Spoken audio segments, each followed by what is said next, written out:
आज से हम स्टार्ट करने जा रहे हैं फंड रेजिंग। किस चीज़ के लिए?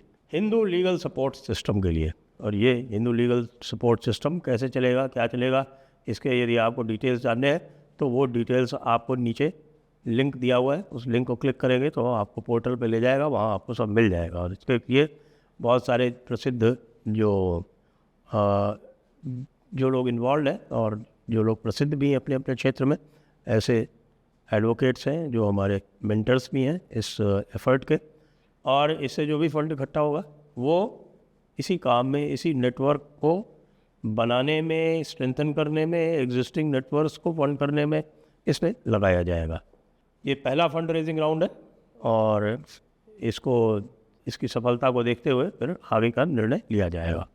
आप सभी का स्वागत है आज के इस कार्यक्रम में और आप सभी से अनुरोध है कृपया हमारे चैनल को सब्सक्राइब कर लें। कैसे सब्सक्राइब करना है? आपको सब्सक्राइब बटन दबाना है नीचे जो दिख रहा है और बेल आइकॉन दबाना है। साथ में वीडियो को लाइक भी करना है जिससे हमारी रीच बढ़ सके। आपको ये भी याद दिलाना है कि हमारा जो लीगल सपोर्ट नेटवर्क फंडिंग जो है वो इस समय चालू है और उसके लिए नीचे लिंक आपको प्राप्त हो जाएगा डिस्क्रिप्शन में।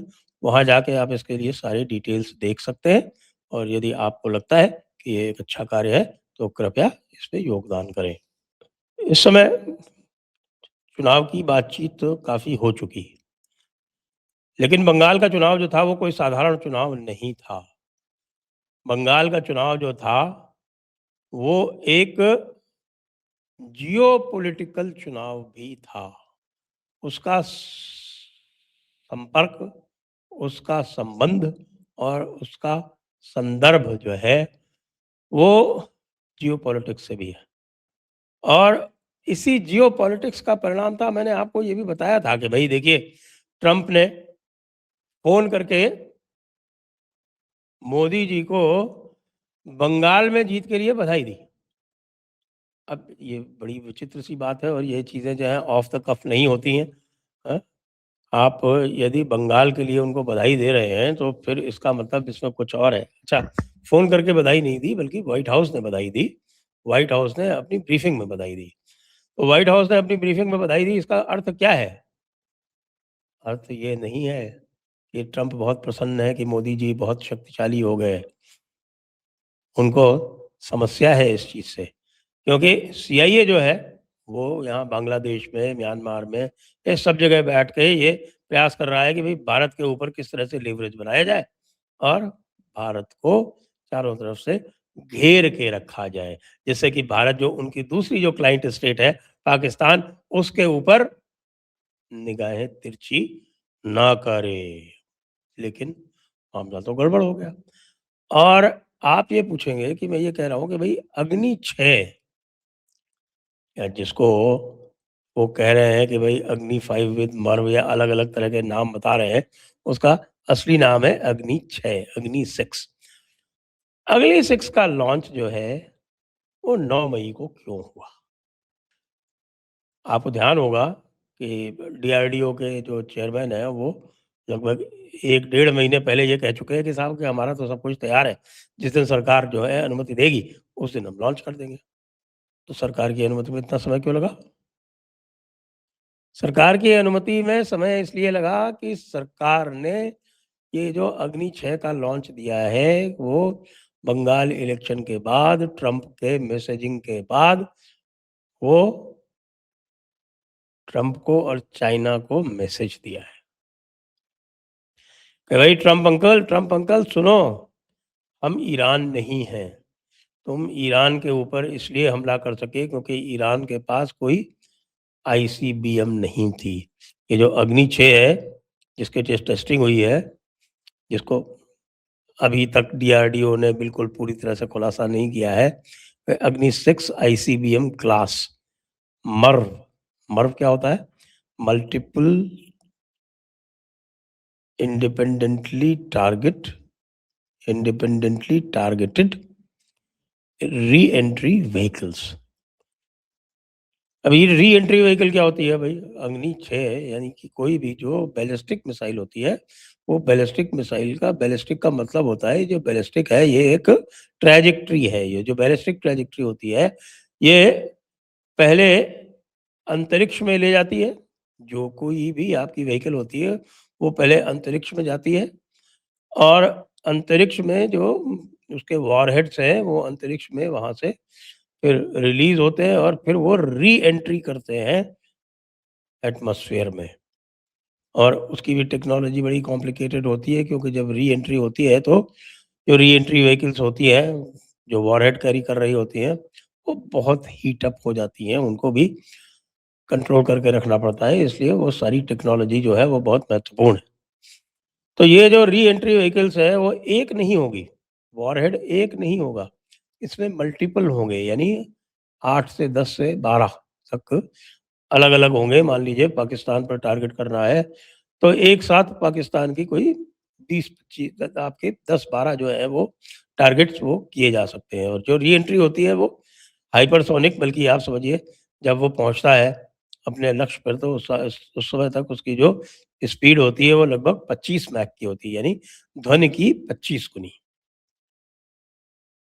तो अब इसका बंगाल इलेक्शन से क्या कनेक्शन है? आप एक और कहेंगे कि साहब की लंतरानी यहाँ करे हो ना, ये लंतरानी नहीं है।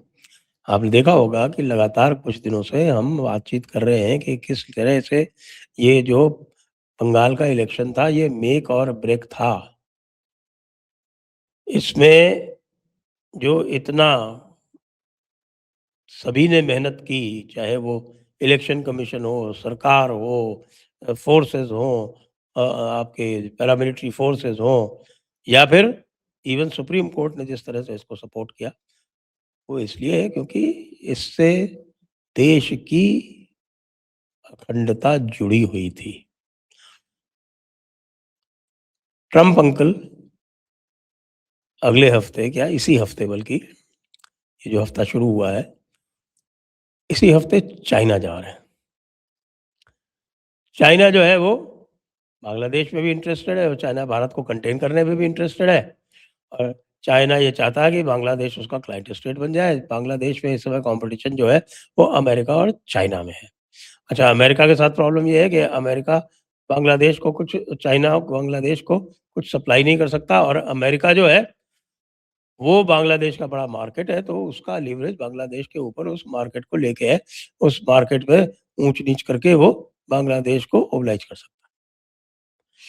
तो बांग्लादेश को इन दोनों ने स्टेजिंग ग्राउंड बना रखा है कि भई भारत के विरुद्ध कोई भी हॉस्टाइल एक्शन या कोई भी इनेमिकल एक्शन जिसको बोलते हैं वो करना है, तो बांग्लादेश की टेरिटरी उनके लिए अवेलेबल है। अब ये जा रहे हैं चाइना। चाइना में इनका एक जो डिस्कशन होगा, तो जब भी ये चाइना से मिलते हैं आपको पता है कि हम हमारे यहाँ की भी जो स्थिति तब बिगड़ी जब इनका और चाइना का मेल-मिलाप हो गया 1971 में। और वो करवाया था पाकिस्तान ने। अभी भी आजकल भी ये है पाकिस्तान आजकल तो जोक चल रहा है, आपने देखा होगा। एक डेविड कीज़ नाम का एक हैंडल है और डेविड कीज़ नाम का हैंडल उसने जो है वो at the request of Pakistan का ऐसा वितंडा बना दिया है कि पूरा अमेरिका जो है वो हँस-हँस के पागल है कि किस तरह से ट्रंप जो है वो हर काम at the request of Pakistan करता है। तो ये जो चाइना और यूएस का जो मेल-मिलाप होने जा रहा है, जो कुछ भी बात होगी क्योंकि इस तरह की जो बातें होती हैं वो ओपन में नहीं होती। इंडिया को फिक्स करना है अगर ये दोनों में ये बात होगी तो वो कोई ओपन में नहीं होगी, वो नीचे-नीचे होगी। लेकिन भारत को पता है कि ये होगी। ये होगी, दोनों का कॉमन इंटरेस्ट है, दोनों का कॉमन इंटरेस्ट है।